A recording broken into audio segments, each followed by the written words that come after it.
Poddar house वालों के लिए आई बुरी खबर। यहाँ पर विद्या को होगी 10 साल की जेल। अरमान और अभीरा का होगा डाइवोर्स। टीवी सीरियल ये रिश्ता क्या कहलाता है में जी हाँ फ्रेंड्स, अपकमिंग अपडेट लेकर मैं एक बार फिर से आपके सामने आ चुकी हूँ। जहाँ एक तरफ कोर्ट में घटिया दलील पेश करने के बाद संजय पोफा ने जो भी चाल चली है, उसके बावजूद भी अभीरा जो है इस केस को जीत जाएगी। यहाँ पर डिसाइड होगा दोबारा से कि क्या वो इस केस को रीओपन करना चाहेगी। तो मनीष जी के कहने पर अभीरा कहेगी कि हाँ, हम माँ के ऊपर केस करना चाहेंगे, क्योंकि केस तो अभीरा ही करेगी, आखिरकार वो उसकी फैमिली जो है। लेकिन यहाँ पर मनीष के कहने पर मनीष एक बार मौका देता है अभीरा को, तो अभीरा साफ साफ अपने भाई की हालत देखकर डिसाइड कर देगी।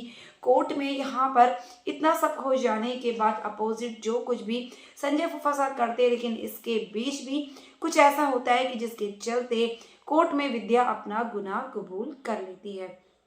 या फ्रेंड्स, यहाँ पर ऐसा होता है कि जब संजय फूफा इतना गलत शब्द उनके लिए कहते हैं, तो तभी जो अपोजिट के वकील होते हैं वो कुछ ऐसे वीडियोस दिखाते हैं जिसमें साफ साफ विद्या का झूठ पकड़ा जाता है। और वो विद्या से कहते हैं कि तुमने ये सब किया, क्या तुम्हारे मन में एक बार भी ऐसा नहीं आया कि तुम इसे हॉस्पिटल लेकर जाना चाहिए? अगर तुमसे गलती हो गई, तुम उसे वैसे ही छोड़कर वहां पर आ गई।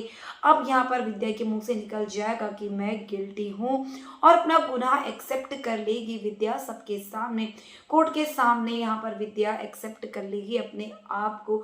और अब कोर्ट जो है इस डिसीजन में पहुंचती है कि सब गलती करने के बाद विद्या को 10 साल की जेल हो जाएगी। जी हाँ दोस्तों, 10 साल की जेल विद्या को हो चुकी है, लेकिन विद्या अब कोर्ट में हो गई है बेहोश, क्योंकि वो जेल जाने से डर गई है।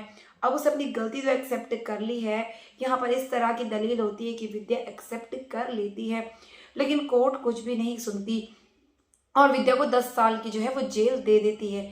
अब ऐसे में देख इंटरेस्टिंग होगा कि यहाँ पर अभीरा और अरमान का क्या होगा। अब ये सब होने के बाद विद्या बेहोश हो जाती है और अरमान को कहती है कि मुझे जेल नहीं जाना। अब ऐसे में अपनी माँ की ऐसी हालत देखकर वो कहता है कि मैं आपको कुछ भी नहीं होने दूंगा।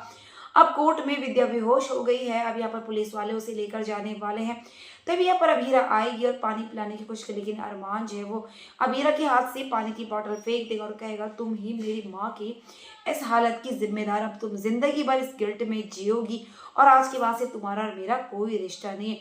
अपनी माँ के लिए यहाँ पर अरमान ने तो उठाया ऐसा कदम, लेकिन ये नहीं सोचा कि अभीर के साथ क्या हुआ। वो भी तो उसका भाई है, उसे जिंदगी भर के लिए पैरालाइज बना दिया यहाँ पर। लेकिन ये बात समझ में नहीं और अभीरा पर इल्जाम लगाया अरमान ने। अब भेजेगा अरमान अभीरा को डाइवोर्स पेपर, दोनों हो जाएंगे हमेशा हमेशा के लिए अलग। अब क्या अभीर ये सब होने देगा? क्या बचाएगा अपनी बहन की लाइफ? ये सब होने के बाद भी, अरमान के इतना गलत कहने के बाद भी, क्या अभीर कुछ ऐसा करेगा जिससे विद्या जेल न जाए? लेकिन फिलहाल तो विद्या का जेल जाना तय है और अरमान और अभीरा के बीच में फाइट भी आपको देखने को मिलने वाली है। अभीरा को भी अब हो जाएगी परेशानी। अब ऐसे में अरमान करेगा अभीरा से नफरत। तो फ्रेंड्स, इसी तरह के लेटेस्ट अपडेट के लिए चैनल को सब्सक्राइब करना ना भूलिए, ताकि बेस्ट अपडेट सबसे पहले मिले। तो मिलते हैं ऐसी नेक्स्ट वीडियो के साथ, तब तक के लिए बाय, टेक केयर।